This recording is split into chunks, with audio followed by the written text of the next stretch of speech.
Bonjour les amis, bonjour à vous qui envisagez de changer de vie, vous qui faites partie des 75% de la population française qui en rêve, mais qui n'osait pas encore. Je m'appelle Caroline Vigneault et j'ai effectué un changement de vie radical en passant d'avocate à humoriste, alors croyez-moi, je comprends très bien ce que vous ressentez.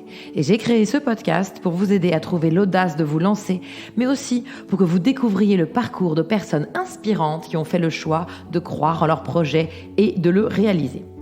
Parce qu'il y a bien un élément qui fait toute la différence entre ceux qui osent sortir de leur zone de confort ou zone d'inconfort d'ailleurs, et ceux qui n'osent pas et qui restent dans leur zone de confort ou d'inconfort, eh bien c'est la confiance. La confiance en soi, en ses capacités et la confiance en son projet que l'on porte, un projet à soi.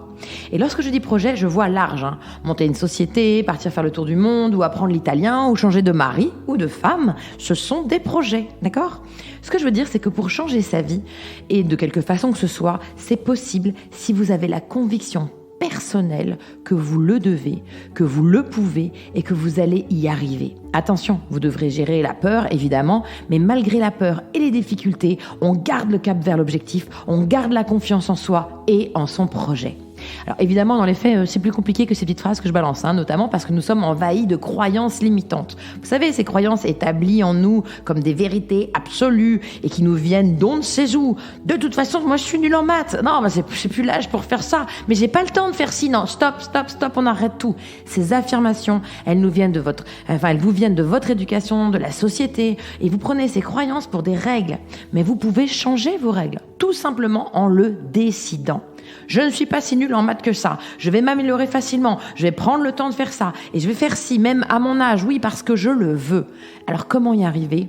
Je vous conseille un truc. Visualisez l'avenir que vous souhaitez vivre. Une vision claire alimentera votre motivation et vous donnera la voie à suivre. Je veux aller là, et comment je fais ? C'est impossible, non, t'as jamais été là-bas, puis t'es trop vieux, puis t'as pas le temps, non, t'as pas les capacités, non, stop. On fait taire toutes ces connasses. Oui, je parle des voix en nous qui nous empêchent et on les dit de se taire et on positive. Visualise le chemin et on positive. Ça peut être dur, mais je vais y arriver. J'en ai la certitude. Alors que quand j'ai changé de vie, mon objectif à moi, c'était l'Olympia. C'était clair, j'y arriverai. L'Olympia. Et ben, je l'ai visualisé, j'y ai cru, j'ai bossé. Ça m'a pris 6 ans. Moi, je cultive en permanence une mentalité positive. Le verre est toujours à moitié plein. La vie est jolie, malgré les difficultés, malgré les drames. Alors bien sûr, c'est pas simple tous les jours. Et souvent, j'angoisse, je stresse, je me décourage. Je suis un être humain. Mais je trouve la force d'y croire à nouveau, car je suis convaincue que nos pensées ont un impact direct sur nos actions et donc sur nos résultats. Ok ? Et c'est ce que nous allons voir aujourd'hui avec Laetitia, ancienne directrice des ventes chez LVMH, devenue créatrice et gérante d'une boutique galerie d'objets d'art et de décoration d'intérieur. Bonjour Laetitia. Bonjour Caroline. Comment ça va Laetitia ? Ça va très très bien. Alors Laetitia, directrice des ventes chez le VMH, ça claque. Effectivement, c'est une jolie ligne sur le CV. Ça a bien claqué pendant un certain nombre d'années, jusqu'à ce que ce soit moi qui claque, jusqu'à ce que ce soit le corps et la tête. Donc un burn-out. Exactement. Mais c'est marrant parce qu'on l'a toutes vécu. Moi, je me souviens, j'étais une avocate d'affaires, mais pareil, quand j'entrais dans un gros cabinet, que j'avais la carte de visite, alors que j'étais que salariée, enfin, pas vraiment salariée, parce que l'avocature, c'est différent, mais j'appartenais à un grand cabinet. Mais il y avait ce truc, un peu quand on est jeune, on se dit, voilà, c'est cool d'appartenir à une grosse boîte comme ça. Exactement. En fait, tu as une vraie fierté d'appartenance à un groupe de luxe d'autant plus. Donc, voilà, d'un point de vue statutaire, d'un point de vue social, tu te dis, j'accède à un monde qui est... Et puis ta mère, elle lui dit, ma fille, elle travaille chez LVMH. Voilà, exactement. Bah oui, ton père est fier, ta famille. Fier. Les gens te demandent, t'aurais pas des prix ? C'est ça. Évidemment. Qu'est-ce que sont les prochaines ventes privées ? Enfin, voilà, le genre de choses assez classiques. Et donc, combien d'années ça dure avant le burn-out ? Je suis restée 10 ans. Donc, même 10 belles années.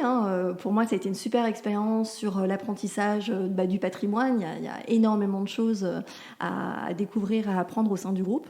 Et puis, un rythme qui était ultra soutenu. Donc, moi, je travaillais le jour, la nuit, le week-end. Je vois très bien de quoi tu parles. C'est pareil. Et à un moment donné, effectivement, malgré les alertes, parce que le corps quand même a cette capacité de t'envoyer des signes que tu ne vois pas. Et notamment parce que tu travailles avec des gens qui ont le même rythme de vie que toi. Aussi. Et donc tout te paraît normal. Moi, quand j'ai quitté ce gros cabinet où je travaillais exactement à ces horaires-là, le premier jour, j'avais vu les gens dans la rue à 14h, je me disais mais qu'est-ce qu'ils font là ? Et en fait, j'ai réalisé que ma vie à moi était folle. Oui. Et c'est pas les autres qui avaient tort, c'est moi. Mais j'avais des œillères, en fait, j'étais éduquée pour ça. C'est ce que je voulais, hein, personne ne m'avait forcé. Oui, puis je pense qu'il y a aussi une notion d'éducation. On te dit forcément travailler, ça se fait un peu dans la douleur. Le travail, c'est la santé. Et voilà, donc il faut à un moment donné se donner à 12 000 %. Tu es à fond engagé dans ce que tu fais. Bien sûr.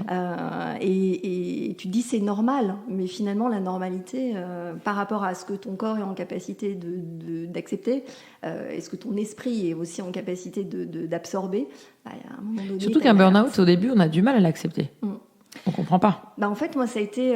tu vois, je commençais à avoir des troubles de la mémoire. Je me disais, bon, c'est la fatigue, mais voilà, sans plus. Jusqu'à ce qu'un jour, je monte dans ma voiture. Et là, c'était vraiment plus rien, quoi. Plus de son, plus d'image. Je savais plus trop où j'étais, ce que j'allais faire, ni quoi que ce soit. Donc, tu te fais très, très peur. Et puis, ils s'en suivent des semaines et des semaines où tu fais que dormir. Et tu te dis, mais qu'est-ce qui m'arrive? Comment je vais sortir de là? Et finalement, c'est une vraie prise de conscience de ses propres limites, de se dire, t'as tiré sur la corde, et comme on a... Ça se rapproche de la dépression ? Oui, il y a quelque chose comme ça. C'est un peu... moi, je fais un parallèle avec le capital soleil, où tu sais, si tu t'exposes trop au soleil, à un moment donné, ton corps, il supporte plus. Là, je pense qu'à un moment donné, j'étais tellement exposée au stress, à ce niveau d'engagement, d'exigence, qu'à un moment donné, voilà, c'était plus tolérable pour moi. Et donc là, ça dure combien de temps ? Je suis restée 1 an sur le carreau, donc un an à vraiment reprendre des forces, me retaper et arriver de nouveau à avoir, on va dire, une pensée intellectuelle structurée et qui me permette de dire qu'est-ce que tu vas faire demain. Mais donc tu décides de retourner chez l'UMH ou tu savais déjà que tu n'irais pas ? Alors en fait, je ne voulais plus y retourner, dans le sens où je ne me voyais pas reprendre les fonctions de niveau de responsabilité que j'avais, en me sentant encore trop fragile. Donc j'ai fait ce choix de dire à un moment donné, je quitte, je pars. Et tu voulais faire quoi alors à ce moment-là ? Alors à ce moment-là, c'était un peu le flou artistique, et donc j'ai rencontré... C'est le moment où tu rencontres pas mal de gens, où tu dis tiens, je vais faire l'ikigai pour voir comment ça marche. L'ikigai, c'est quoi ça ? L'ikigai, en fait, c'est un système où tu regardes en gros quelles sont tes compétences, ce que tu aimes faire, qu'est-ce qui peut te rapporter de l'argent, et donc en faisant le mix de tout ça, tu arrives à identifier un domaine d'activité dans lequel tu pourrais de nouveau te... D'accord, t'écris ça comment ? Alors, I-K-I-G-A-I. Voilà, pour les gens qui écoutent, qui voulaient essayer, hop. Voilà, donc ça fait partie des petits tips intéressants. Et puis surtout, j'ai couché sur le papier, j'ai verbalisé. J'ai eu très peur, et surtout j'ai couché, d'accord, pour avoir un poste, d'accord. Non, elle a couché sur le papier, ses idées, c'est ça qu'elle voulait dire. C'est ça, en fait, le fait de verbaliser, de mettre à plat les idées, les choses que tu aimes faire. Et donc tu te lances tout de suite ? Alors, je me lance pas tout de suite. J'ai pris quand même plusieurs mois déjà pour construire toutes les... Moi, je savais qu'il y avait quelque chose autour de la créativité, parce que ça me suivait depuis toujours. J'avais pris des cours d'histoire de l'art et de design à l'école Chaillot, donc j'avais une vraie sensibilité. T'avais une sensibilité, mais tu l'avais refoulée jusqu'à présent. Oui, parce qu'en fait, je me disais, c'est pas quelque chose... Métier. C'est pas un métier. Non, tu vas pas pouvoir en vivre. Bien sûr. Tu vois, t'as fait des études de commerce. Voilà, moi, c'était de droit. C'est la même. Toute ta vie, tu vois. Évidemment. Voilà. Et puis, il y a aussi le système français qui te dit tu as travaillé dans tel type de multinationale et tu n'en sortiras pas, tu dois y rester. Donc, tu cherches un travail salarié. Donc, je cherche un travail salarié. Donc, je passe divers entretiens, dont un qui a été assez marquant. Un déclic, on peut dire. Un méga déclic, une grosse... Non, mais c'est important parce que, mais c'est souvent ces moments-là qui au départ sont une claque dans la figure et qui, tu sais, c'est comme un salarié qui se fait virer. Tu le croises et il te dit c'est le pire jour de ma vie, je me suis fait virer. Tu le croises 2 ans plus tard et il te dira le meilleur jour de ma vie, c'est le jour où je me suis fait virer parce que grâce à ça, j'ai fait ci, j'ai fait ça. Donc là, tu prends une grosse claque. Je sais parce qu'elle essaie d'écrire sur la petite fiche et je vous assure, c'est une grosse claque. Vas-y, raconte-nous cette déclic. Donc je me dis, écoute, voilà, t'as la quarantaine, il faut vraiment que que tu sortes de ta zone de confort. Donc j'ai postulé dans une start-up. Donc une start-up menée par des fondateurs très jeunes, ceux qui sortent de l'école, qui ont fait des grandes études très, très réputées, très reconnues. Et donc les premiers entretiens se passent très bien, j'arrive en phase finale, et là on me dit, mais écoute, c'est simple, on est prêt à te prendre, mais en contrat à durée déterminée.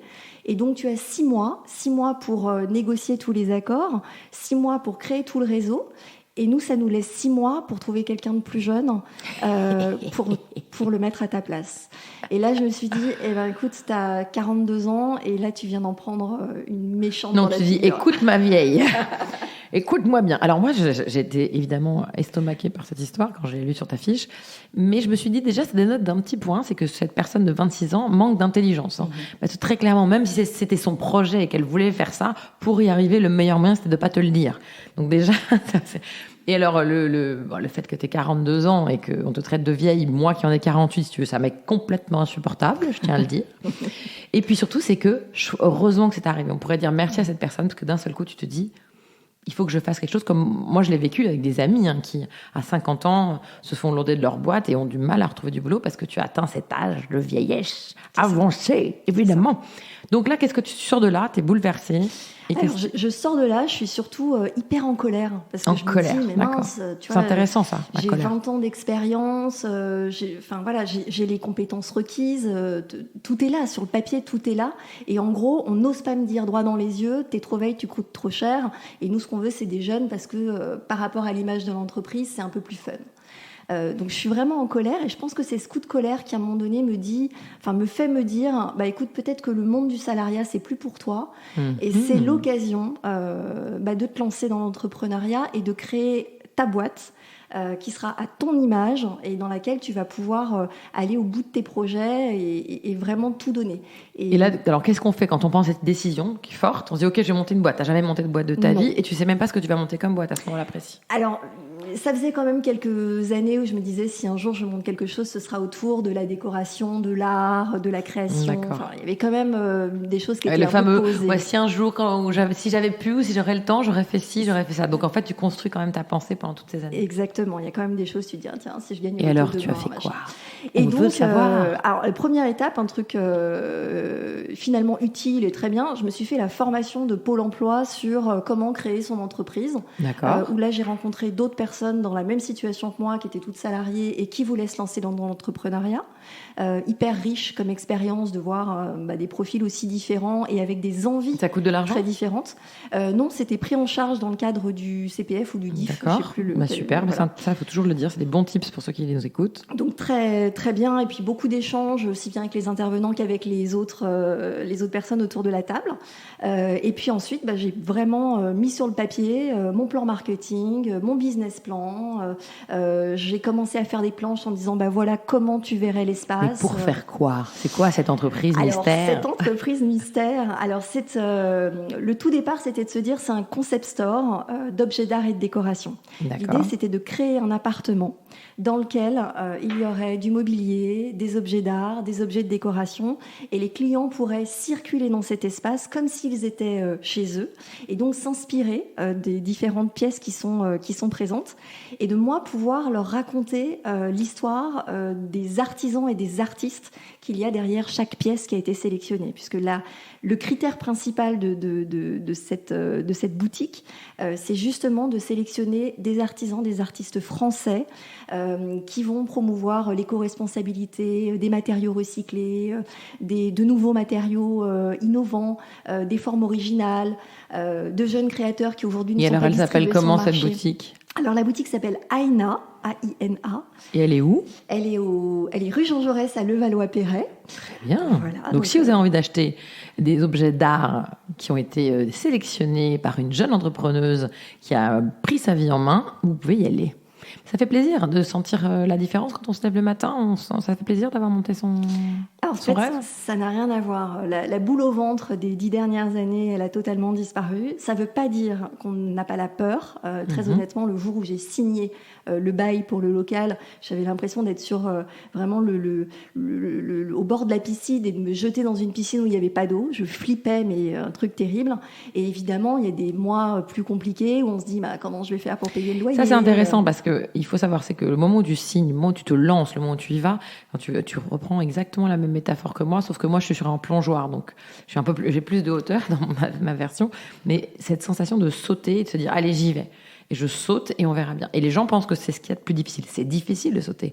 Mais il y a plus difficile encore, c'est de nager une fois qu'on est dans la flotte. Oui. Ça, je le dis tout le temps parce que c'est pas simplement d'avoir signé le bail. Bien sûr, il faut trouver le courage de le faire, mais après, il faut trouver les clients, il faut trouver les artistes. Enfin, je connais pas ton métier, mais il faut faire que la boîte marche avec des emmerdes au quotidien, des soucis. Mais on n'en avait pas plus ni moins avant.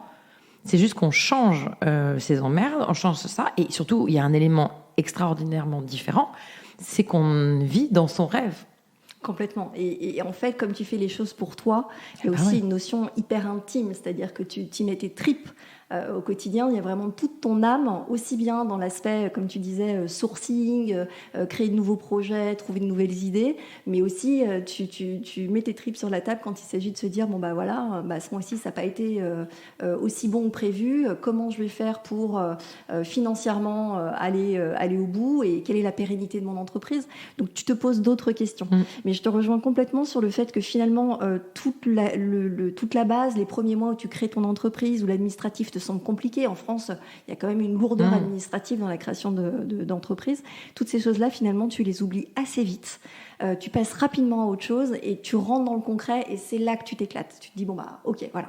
Et finalement, toutes les petites anicroches que tu peux rencontrer au quotidien, ça vient te booster. Alors, surtout que c'est un long chemin. Donc, à chaque étape, c'est difficultés. Donc, la première, c'est de prendre la décision, évidemment. La deuxième, c'est de se lancer, faire une formation. Ensuite, trouver les locaux, après, chaque étape de création d'une entreprise. Et ce qui est drôle, c'est quand on arrive à une nouvelle étape, on se dit, oh mon Dieu, il faut que je fasse ça. Et on oublie de se dire, attends, je vais regarder 2 secondes en arrière. Bravo pour avoir fait ça. Donc moi, je vais te le dire. Il faut se le dire à soi-même. Bravo d'avoir pris le courage de lancer l'entreprise. Bravo d'avoir fait la formation pour pouvoir le faire. Bravo d'avoir trouvé le locaux. Bravo d'avoir signé. Bravo d'avoir trouvé des artistes. Bravo d'avoir fait des ventes. Bravo d'avoir donné du plaisir. Bravo pour moi. Bravo. Tous les matins, quand je me regarde dans la glace, enfin, pas tous, j'exagère, mais souvent, on va dire souvent, je me le dis. Je me dis, bravo meuf. Continuer comme ça. Là, moi, j'ai une nouvelle étape de ma vie en ce moment sur un nouveau projet qui me crée des angoisses monstrueuses. Et à chaque fois, je me dis, allez, regarde, de temps en temps, ça fait du bien aussi de regarder d'où on vient et de se souvenir qu'au moment où j'étais avocate et que j'avais besoin de prendre cette décision, j'y vais pas. Et que je l'ai prise, une décision folle, après, comme toi, parce que c'était pas un métier, parce que ceci, parce que cela. Et voilà, j'en vis et je suis très heureuse. Et pourtant, il y a des moments très difficiles. Mais il n'y aurait pas eu, si j'étais restée avocate, il n'y aurait pas eu de vie sans moments difficiles. Ça n'existe pas, c'est 2 chemins différents. La seule chose, c'est qu'aujourd'hui, quand on fait ce qu'on aime, et c'est pour ça que tu viens témoigner, parce que c'est important de le dire aux gens qui écoutent et qui n'y arrivent pas, ou qui ont peur, ou qui n'osent pas, c'est difficile, mais c'est tellement bon. Oui. Ouais. Et tu vois, pour rebondir sur ce que tu dis, moi j'essaie de m'entourer énormément de mots positifs. Je crois dans le fait que les mots te nourrissent aussi au quotidien. Donc dans la boutique, j'ai un soin particulier à avoir des mots réalisés par des artistes et que des mots qui vont être vraiment dans l'encouragement, dans la motivation, dans le plaisir, dans le beau. Ah, mais ça change une vie. Et ça change tout. Déjà, souvent on le dit, mais la fameuse histoire du verre à moitié vide, à moitié plein, c'est le même verre. C'est le même verre, sauf qu'il y a 2 façons de le voir. En disant, oh, mon Dieu, il est presque vide. Oh, putain, c'était cool, il me reste encore tout ça. Et juste ça change ce qu'on dit mindset, ton état d'esprit, qui peut donner le courage d'y aller. Et notamment de s'entourer de gens qui ont cette mindset, qui ont cette envie de te donner de l'amour et de l'affection et de la joie, plutôt que de dire, ça va pas, ça marche pas. Et là, qui t'attire toi-même vers le bas. C'est pour ça que je remercie notamment... Alors après, je remercie quand même les haters parce que de temps en temps, ils sont tellement violents que ça me donne aussi de l'énergie. À me dire, bon, allez, je vais lui prouver, je vais lui dire ça comme un moteur. Moi, dans ma vie, j'en ai rencontré plusieurs des mecs comme ça, qui m'ont donné de l'énergie parce qu'ils m'ont tellement voulu me détruire que du coup, ça m'a donné la force d'avancer. Mais sinon, d'une façon générale, entourez-vous de gens plutôt positifs. Mais attention quand même à l'entourage. Je l'ai dit à chaque fois, je le redis. L'entourage, même bienveillant, peut avoir peur pour vous parce que ce sont leurs propres peurs. Ils sont pas dans votre tête, ils savent pas où vous voulez aller. Donc, prenez ce que vous voulez prendre des conseils et rejetez tout ce qui ne vous convient pas. Ce qui n'est pas forcément évident parce que tu te dis toujours que ton entourage proche va être forcément sponsor de tes choix de vie. Pas du tout. Et en fait, ça fait très peur. Le fait de quitter un statut dans une grande entreprise pour se retrouver entrepreneur et gagner bulle pendant un certain nombre de temps, les gens te regardent un peu différemment en disant mais qu'est-ce qui lui prend Là, c'est la crise de la 42e. Mais c'est exactement ça. Et ça fait peur, je pense, parce que ça réveille certainement aussi chez l'autre une espèce d'effet miroir en se disant mais est-ce que moi, j'ai pris la bonne voie ? Est-ce que finalement, le chemin que j'ai aujourd'hui, c'est le bon ? Est-ce que moi aussi j'ai envie d'autre chose ? Donc finalement, tu vois, dans les gens qui ont pu m'accompagner, j'ai été assez surprise de voir que c'était pas forcément ceux sur lesquels je pensais pouvoir compter comme étant des sponsors vraiment, tu vois, au taquet au quotidien. c'est plutôt certaines personnes qui sont sorties de l'ombre et qui m'ont bluffé par leur enthousiasme. Non, mais tu peux pas en vouloir aussi aux gens qui peuvent pas, parce que je pense à nos parents notamment. Nos parents ont une éducation encore plus compliquée que la nôtre et avec des œillères et des pensées limitantes encore plus fortes que nous, notamment parce que tu es une femme, parce que tu travailles, parce que tu vieillis, parce que le salariat c'est la vie, parce que ceci, cela. Parce que les métiers artistiques, c'est pas des métiers. Oui. Moi, j'ai grandi à une époque où il fallait absolument avoir un diplôme. Oui. Donc, et j'aurais voulu être pâtissière que mon père m'aurait jamais laissé faire. C'était pas assez qualifié. Aujourd'hui, mais si mon fils me disait demain je vais être pâtissier, je serais ravie. On vit quand même dans un monde un peu différent et heureusement.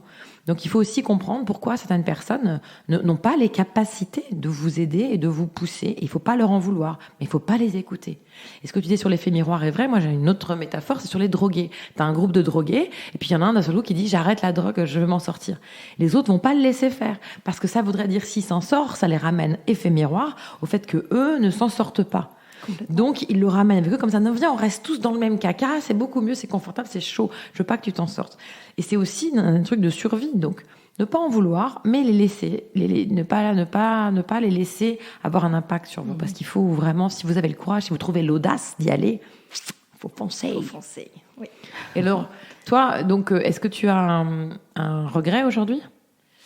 Un regret, non. Aucun. Je suis hyper contente d'avoir fait ce choix-là.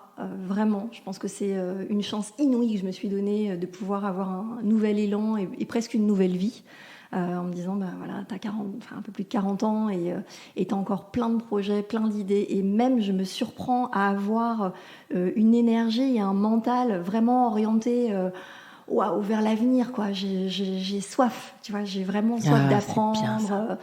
Ça fait du bien. Ouais. J'ai soif, j'adore cette phrase, j'ai soif. Ah, la musique qui démarre, ça veut dire que c'est la fin de ces 20 minutes. Merci beaucoup Laetitia. Merci Caroline. Dis-moi, est-ce que tu aurais un dernier conseil à partager avec les gens qui nous écoutent ? Eh bien peut-être dire qu'il faut oser, même si on a la peur au ventre, oser se lancer, oser prendre des risques, oser sortir de sa zone de confort. Oser, ça c'est un bon conseil, oser. Alors si vous aussi vous avez envie de vous lancer dans un nouveau projet ou témoigner de votre changement de vie, n'attendez plus et inscrivez-vous sur coachcastbycaroline@gmail.com. Et pour suivre toute l'actualité de ce podcast, rendez-vous sur la page Facebook et la page Insta, Coachcast by Caroline Vigneault. Allez, la phrase de cette conclusion aujourd'hui sera de l'artiste Andy Warhol. On dit que le temps change les choses, mais en fait, le temps ne fait que passer et nous devons changer les choses nous-mêmes. Et moi, je suis totalement d'accord avec Andy Warhol. Allez, on arrête de tout miser sur le temps. Le pouvoir de changer réside en vous. Alors prenez des initiatives et agissez activement pour réaliser les changements que vous souhaitez voir dans votre vie et dans le monde qui vous entoure plus généralement. Vous êtes la puissance qui peut changer votre destinée. Celle de devenir, architecte, cake designer, dératiseur, brasseur, hydrobiologiste, mécanicien, horticulteur, puériculteur, illustrateur, professeur, barista, cascadeur, forgeron, bijoutier, géologue, directrice des ventes chez LVMH ou gérante d'une boutique de galerie d'art et de décoration d'intérieur. Allez les amis, choisissez votre rêve et réalisez-le. Et alors, si tu ne sais pas par où commencer, je te propose de t'abonner à ce podcast. Oui, ce podcast qui te donnera la confiance pour croire en ton superbe projet. Et si vous avez des proches qui font partie des 75% qui rêvent d'une autre vie, abonnez-les à ce podcast sans leur dire comme ça, bim. Et ensuite, vous envoyez ce podcast à 2 personnes, 3 personnes, 4 personnes.